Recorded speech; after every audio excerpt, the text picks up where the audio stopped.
sa India. Isa ang Grey Wolf Team sa mga nangungunang grupo ng mga ghost hunters at urban explorers sa India. Kasalukuyang meron na silang 500,000 subscribers at sila ay nakilala sa kanilang katapangan. That's right, hindi sila basta-basta natatakot ng kung ano. Ngunit sa videong inilabas nila noong December 12, 2021, inamin nilang hindi pa sila natakot kahit kailan until puntahan nila ang lokasyong ito. Nilibot ng Grey Wolf Team ang isang mataas at abandonadong gusali na napapaligiran na ng mga talahib.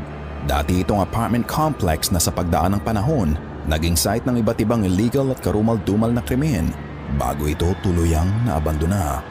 At sinasabi ko sa iyo, kay raming naganap sa gabing ito. Magsimula tayo sa mga tunog. yellow color. செடிக்கு நடுவுல yellow color செடிக்கு நடுவுல. Isang kakaibang sigaw ang narinig nila mula sa malayo.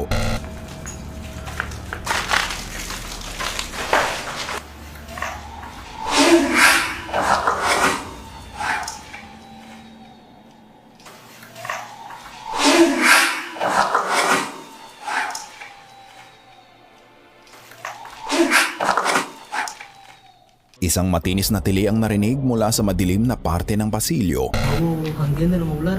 Capture ஆயிடுச்சு அதான் காமெடியே. Siyempre, hindi nawala ang mga kalabog.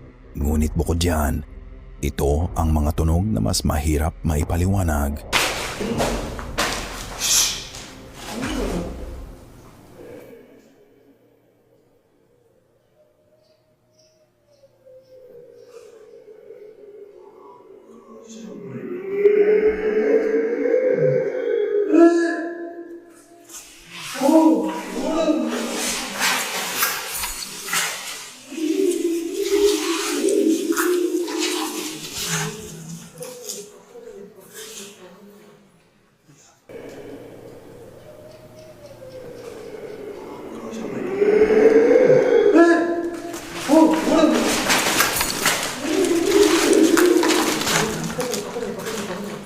Isang galit na boses ang narinig mula sa malayo.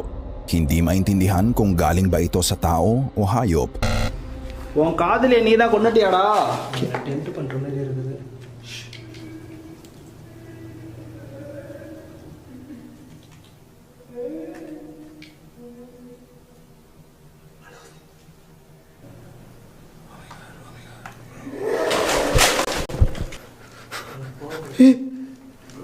Tension ஆயிடுச்சு.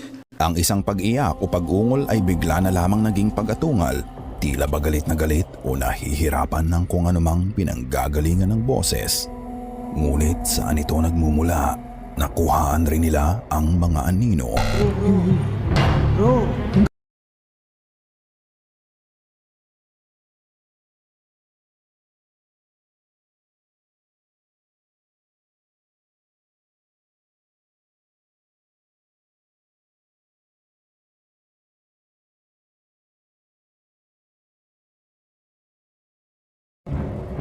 Makikita nating may kalakihan ng katawan at bisig ng anino.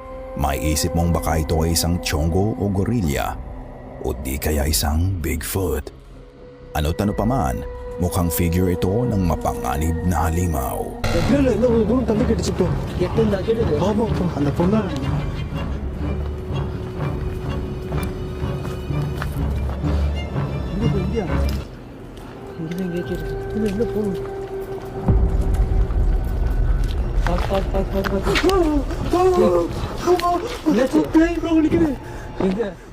Mukhang papalapit sila ng papalapit dito. Nakatakda nila itong makaengkwentro.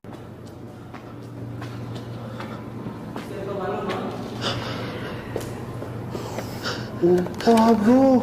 Bro. Bro, இங்க வரட்டுமா bro நாங்க? blur ஆகுது. என்னது பாத்துட்டியா அது? போது போயிடுச்சு.